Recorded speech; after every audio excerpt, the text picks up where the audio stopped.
Dan para pengguna jasa pelabuhan, langsung saja kita membahasnya bersama Wakil Ketua Umum Kadin DKI Jakarta, Sarman Simanjorang. Pak Sarman, selamat malam. Selamat malam, Mas Ade. Ya, tanggapan secara general terhadap ide yang dikeluarkan. Sebenarnya ini bukan ide karena undang-undang sudah ada begitu, Pak Sarman. Ya, pertama kita dari pelaku usaha sangat mengapresiasi, sangat mendukung, dan kita cukup bangga terobosan yang dilakukan oleh Pak Menko kita, Pak Khairul Tanjung.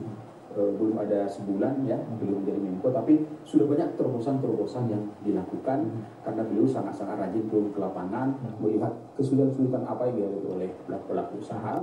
Dan yang kita sangat-sangat bangga sekali adalah keberanian beliau untuk membuat satu aturan kebijakan yang baru mewajibkan transaksi apapun di pelabuhan dengan memakai mata uang rupiah. Ini bukan kebijakan baru karena sebelumnya katanya kata Pak Menko sendiri sudah ada undang-undang sejak 2011 ya, gitu ya Pak. Memang sudah ada Undang-Undang Nomor 7 Tahun 2011 tentang mata uang rupiah.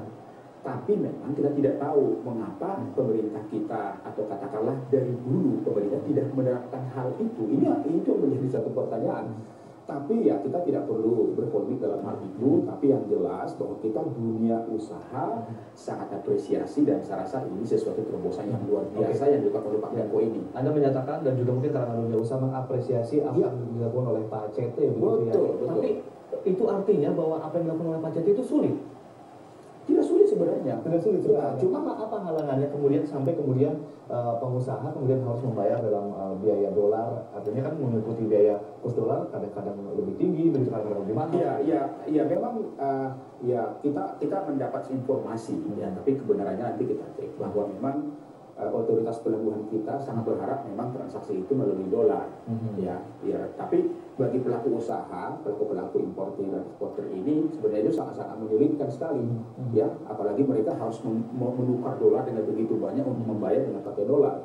Padahal sebenarnya bagi kita pelaku usaha, alangkah indahnya kalau semua transaksi di negara Kesatuan Republik Indonesia ini pakai rupiah, karena itu sudah ada dasar hukumnya undang-undang tadi, dan itu sudah dilakukan seperti di Singapura, di Hong Kong, di Malaysia itu dilakukan seperti mata uang lokal. Oh iya loh, mengapa kita tidak melakukan hal itu gitu loh? Nah kemarin juga kita dengar juga dari Pak Menko, sempat alot juga ketika beliau berkunjung ke Pelindo 2, sempat alot juga untuk menyampaikan persepsi itu. Tapi beliau menyatakan bahwa ini dasar hukumnya sudah ada.